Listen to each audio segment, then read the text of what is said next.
과학천국, 테크노피아라고 하는 명칭처럼 얼마나 과학이 만들어내는 세상이 편리한지 모릅니다. 유사일에 이런 세상이 없었어요. 저희 아버님 말씀처럼 일찍 죽기에는 아까운 그런 세상입니다. 앞으로 또 어떤 세상이 펼쳐질지 우리가 사실 가늠도 할 수 없을 정도입니다. 이렇게 엄청난 과학 문명을 이룬 것이 인간입니다. 얼마나 위대한 존재고 얼마나 대단한 존재인지 모릅니다. 그런데 그 위대한 인간의 이면을 보면은 놀랍게도 허점투성이입니다. 아주 말쑥하게 차려입은 멋진 여성 한 분이 비행기에 탑승하기 위해서 공항에 갔습니다. 공항 매점에서 쿠키 한 봉지를 사서 백에 넣고 대합실에서 대기실 의자에 앉아서 이제 책을 보면서 비행기 시간을 기다립니다. 그래서 자기가 책을 보면서 이제 쿠키를 먹기 시작한 거예요. 근데 옆에 아주 멋있게 생긴 신사분 한 분이 앉았는데 그분도 쿠키를 먹는 거예요. 기분이 안 좋았어요. 아니 멀쑥한 사람이 왜 남의 쿠키를 먹지? 기분이 안 좋았지만 그놈은 쿠키 때문에 또 뭐라고 얘기하는 것도 그래서 그냥 입을 꾹 다물고 불편하지만은 그냥 책을 보면서 쿠키를 먹었어요. 자기가 하나 먹으면 그 신사도 계속 또 하나를 먹는 거예요. 계속 마음이 안 좋았어요. 그러다가 안내방송이 나왔습니다. 자, 이제 탑승구로 이동해 달라는 안내방송이 나왔어요. 여인도 이제는 보던 책을 다시 넣고 자리에서 일어났습니다.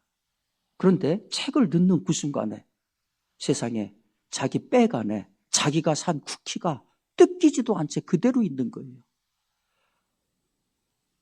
그러니까 사실은 옆에 있는 신사가 산 쿠키를 같이 먹었던 거지요. 멋지게 차려입고 많이 배워서 학벌이 짱짱하고 그런데 제 쿠키하고 남의 쿠키도 구분 못하는 게 그게 우리 인간이에요. 인간이 어떤 존재냐. 남아프리카 어떤 마을에 농가 한 채가 있었습니다. 그 주인은 자수성가해서 외동딸하고 풍요로운 삶을 살고 있었어요. 그 집에는 나그네들이 수시로 드나들어서 묵고 가곤 했습니다. 어느 날 한 나그네가 와서 그런 얘기를 하는 거예요. 이 근처에 다이아몬드 광맥이 있는데 만일 그 광맥을 찾기만 한다면은 벼락부자가 되어서 대개 따님도 왕자하고도 결혼을 시킬 수 있습니다. 그 얘기를 들은 주인이 밤새 고민을 했어요. 그러다가 결단을 하고 집을 팔고 다이아몬드 광맥을 찾아 나섰습니다. 몇 년이 지난 후에 그 다이아몬드 이야기를 했던 나그네가 다시 그 농가를 찾았어요. 그래서 하인이 나와서 집에 지금 아무도 없습니다. 그래서 이제 인사를 하고 돌아서려는데 보니까 집안에 벽난로가 있는데 자세히 보니까 다이아몬드 원석으로 만든 거예요. 야, 그 주인이 드디어 보석을 찾으셨군요. 그러니까 그 하인이 의아한 듯이 이렇게 얘기하는 거예요. 도대체 무슨 얘기하시는 거예요? 이 집은 주인이 하도 여러 번 바뀌어서 지금 선생님이 말씀하시는 그분이 누군지 잘 모르겠는데요. 그러면 저 벽난로에 저 돌은 뭡니까? 저거요. 저 뒷뜰에서 가져온 돌이에요. 그러니까 그 집 주인도 아무것도 모르고 다이아 원석으로 벽난로를 만들 거예요. 그리고 그 다이아를 찾았었다는 원래 주인은 어디로 갔는지도 몰라요. 다이아 원석은 어디 있었던 거냐? 뒷뜰에 있었던 거예요. 우리 인간이 이런 존재예요. 자기 안에 있는 보석이라고 하는 무한한 가능성도 전혀 알지 못하고 그냥 살아가는 존재라는 거죠. 그래서 아놀드 켈렌이라고 하는 철학자가 이런 인간을 가리켜서 맹엘스베젠, 결핍의 존재다. 결핍의 존재다. 그렇게 이야기를 했어요. 여러분 신체적으로 보면은요, 우리가 모든 동물들 가운데 자생 능력이 가장 떨어지는 것이 인간입니다. 송아지는 태어나는 순간부터 뛰어다녀요. 인간은 최소 10년 이상은 부모가 돌봐줘야만 됩니다. 인간으로 제대로 성장하려면 10년이 뭡니까? 20년 이상이 필요하죠. 우리 신체를 보세요. 아무것도 없어요. 뿔이 있기를 합니까? 날카로운 발톱이 있기를 합니까? 날개를 있기를 합니까? 아니면은 추위를 보호해줄 두툼한 털 가죽이 있기를 합니까? 아무것도 없어요. 맹혈시베젠, 결핍의 존재예요. 그냥 가만히 두면은 얼어 죽어요. 가만히 두면은 굶어 죽어요. 그나마 지능이 있어서 과학을 발달시키고 찬란한 문화를 만들었지만은 여전히 우리는 가만히 보면 결점투성이에요. 그게 누군가의 도움이 필요한 존재입니다. 절대 혼자서는 못 살아요. 이 땅에 올 때는 홀로 옵니다. 갈 적에도 홀로 갑니다. 그러나 이 땅에 머무는 동안에는 리빙 투게더, 함께 살도록 지음받은 것이 그게 인간입니다. 근데 여러분 참 묘하지 않습니까? 인간이 허점투성이 인간인데 그 인간이 또 굉장히 특이한 존재예요. 생물학적인 관점에서 보면은 인간은 평생 사는 동안 두뇌의 2%에서 3%밖에 활용을 못한다고 합니다. 97, 8%는 아예 사용도 못하고 있다는 거예요. 이게 우리 안에 있어요. 이걸 가리켜서 흔히 잠재 능력이라고 하죠. 이 잠재 능력은 크기로 보나 능력으로 보나 우리가 지금 하고 있는 거하고는 게임도 안 될 정도로 엄청난 양이고 엄청난 퀄리티입니다. 하나님께서 이런 거인을 우리 안에 사실은 심어 놓으신 겁니다. 근데 이 무한한 능력을 알지도 못하고 사장시키면서 살아간다? 이 얼마나 안타까운 일이고 또 억울한 일입니까? 그래서 이러한 능력을 개발시키고 발휘하려면은 누군가 이걸 도와줘야 돼요. 우리는 지금 내가 알고 있는 한 최선을 다하는 거잖아요. 그런데 내 안에 쓰지 않은 능력은 누군가가 와서 도와줄 때만이 내가 새로운 것을 알 수가 있는 거예요. 그래서 우리에게 사람이 그래서 필요한 거예요. 우리가 불완전하기에 우리를 안내해줄 안내판 같은 그런 인간이 필요하고 무한한 가능성을 일깨워줄 그런 사람이 필요해요. 그뿐입니까? 우리가 살면서 힘에 부칠 때가 얼마나 많아요.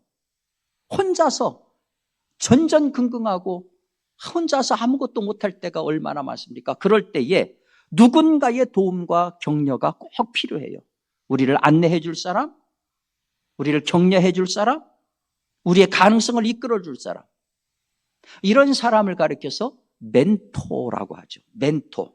여러분 많이 들어보셨죠? 멘토, 멘토링, 멘토리. 이 멘토라고 하는 말은 원래 호모가 쓴 그리스의 신화 오디세이에 나오는 말입니다. 이 주전 1200년경에 고대 그리스의 이타이카 왕국의 왕이었던 오디세이가 트로이 전쟁에 출정을 하면서 그의 사랑하는 아들을 가장 친한 친구에게 부탁을 합니다. 그 친구 이름이 멘토였습니다. 이 멘토는 친구 오디세이가 전쟁에서 돌아올 때까지 무려 10년 동안 친구이자 상담가로 때로는 아버지처럼 그 왕자를 돌봤던 거예요. 바로 여기에서 비롯된 말이 멘토라고 하는 겁니다. 멘토의 도움을 받는 대상을 멘토리라고 하는 거죠. 멘토리. 여러분, 역사의 위대한 인물들을 보면은요, 공통점이 있어요. 뭐냐면 항상 훌륭한 멘토가 있었어요. 철학자 플라톤 뒤에는 소크라테스가 있었고요. 헬렌 켈러 뒤에는 셀리반 선생님이 있었어요. 백화점 왕으로 유명한 존 워너메이커 뒤에는 존 챔버스 목사님이라고 하는 멘토가 있었어요.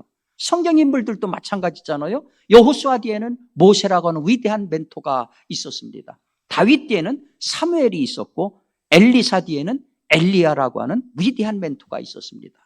혼자 훌륭하게 되는 사람은 없어요. 그 사람 뒤에는 반드시 훌륭한 멘토가 있습니다. 여러분에게는 어떤 멘토가 있습니까? 오늘 우리가 성경 읽은 이 성경 본문에 가장 대표적인 멘토의 전형을 기록하고 있어요. 디모데, 초대 에베소 교회를 목회했던 초대교회의 큰 일꾼입니다. 이 사람은 원래 루스드라 출신입니다. 예수 안 믿은 사람이에요. 근데 사도 바울이 1차 전도 여행할 적에 그쪽에 복음을 받아들였습니다. 그 이후에 바울이 2차 전도 여행할 때, 3차 전도 여행할 때 항상 동행을 했어요.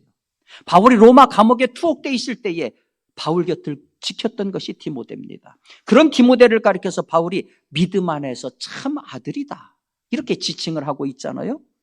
디모데가 에베소 교회의 그리고 초대교회의 위대한 지도자로 성장할 수 있었던 배경이 뭡니까? 바로 사도 바울이라고 하는 위대한 멘토가 있었기 때문입니다. 사도 바울의 가르침과 격려가 디모데를 위대한 주의 종으로 만들었던 거죠. 혼자 크는 인간이 없듯이 혼자 만들어지는 위인이란 없는 거죠. 오늘 본문을 보세요. 내가 많은 증인 중에서 내게 들은 바를 충성된 사람들에게 부탁하라. 그러니까 디모데 사역의 핵심은 디모데의 창작물이 아니에요. 디모데 되면은 사도 바울이라고 하는 훌륭한 멘토가 있었던 겁니다. 여러분, 훌륭한 인물은 홀로 만들어지지 않습니다. 훌륭한 인물 뒤에는 훌륭한 조력자, 훌륭한 멘토가 있기 마련입니다. 자신의 삶을 다른 사람을 향해서 쏟아붓고 그들과 함께 나누려고 하는 그런 사람이 있기 마련입니다. 자기가 가진 지혜와 신용과 경험을 통해서 다른 사람을 세워주는 사람이 있기 때문에 훌륭한 사람이 만들어지는 겁니다. 특별히 이 자라나는 어린 세대들한테는 훌륭한 멘토가 너무너무 필요합니다. 요즘 청소년 문제가 굉장히 심각하지 않습니까? 가출 경험을 했다고 하는 청소년들이 전체 설문조사를 했더니 응답자의 27.7%가 가출 경험이 있다라고 그렇게 응답을 했어요.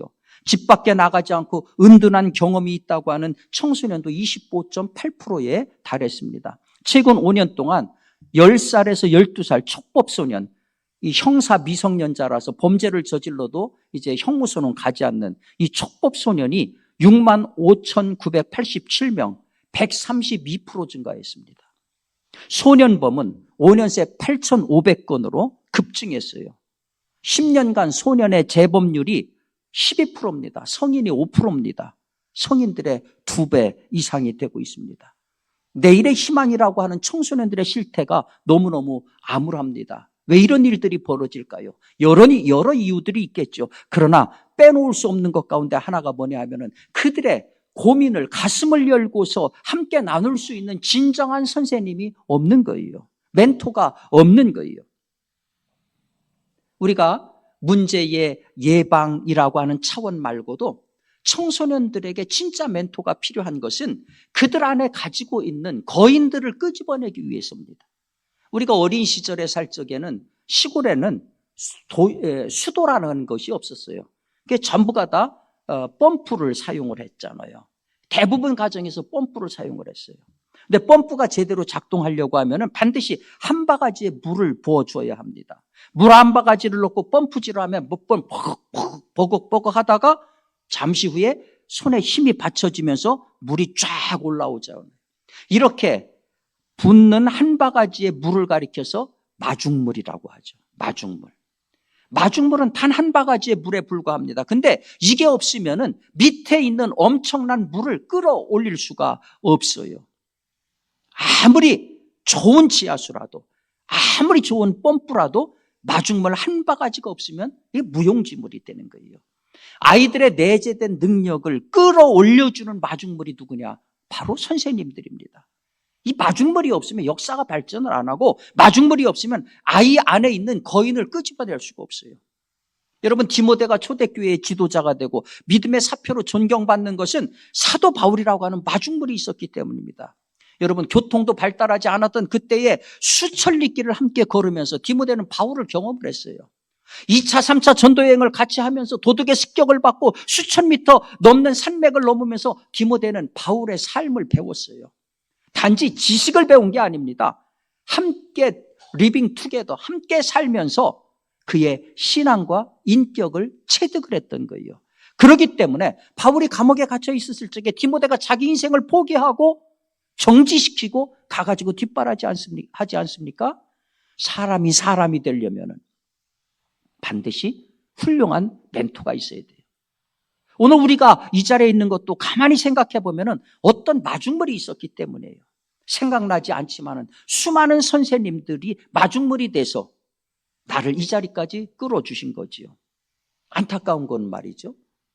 성인이 되고 나서는 우리한테 멘토가 없어요. 학교라는 제도권 교육대에는 선생님이라는 멘토가 계셨어요. 그분들이 우리들을 교육시키고 바른 길로 인도를 했어요. 근데 학교 졸업하고 난 뒤에 우리에게는 선생이 없어요. 멘토가 없어요. 무슨 소리야? 내 나이가 얼만데 지금. 멘토, 선생 다 필요 없어. 나는 어른이라고. 내 인생은 내 거야. 이제는 내가 내 인생을 결정할 수 있어. 그래서 성인들은 멘토가 없어요. 스스로가 스스로의 스승이고 스스로가 스스로의 멘토입니다. 근데 보세요. 나이는 어른인데 애 같은 어른이 얼마나 많아요. 오죽했으면 상다박에서 어덜트 차일드라고 하는 어른 아이라고 하는 용어를 만들어냈겠어요? 여러분, 이 땅의 모든 문제와 모든 범죄를 보세요. 전부 성인들이 하는 거예요. 어른이라고 해서 더 이상 선생이 필요 없다고 하는 어른들이 세상을 뭘로 만들고 있어요? 지옥으로 만들고 있잖아요. 사회가 혼탁하고 어지러울 때를 가만히 보면 공통점이 있어요. 뭐냐? 선생이 없어요. 모두가 따를 수 있는 어른이 없어요. 멘토가 없다. 시대의 비극이고 그 시대의 수준입니다. 우리 사회의 위기가 지금 그런 거예요. 어른이 없어요.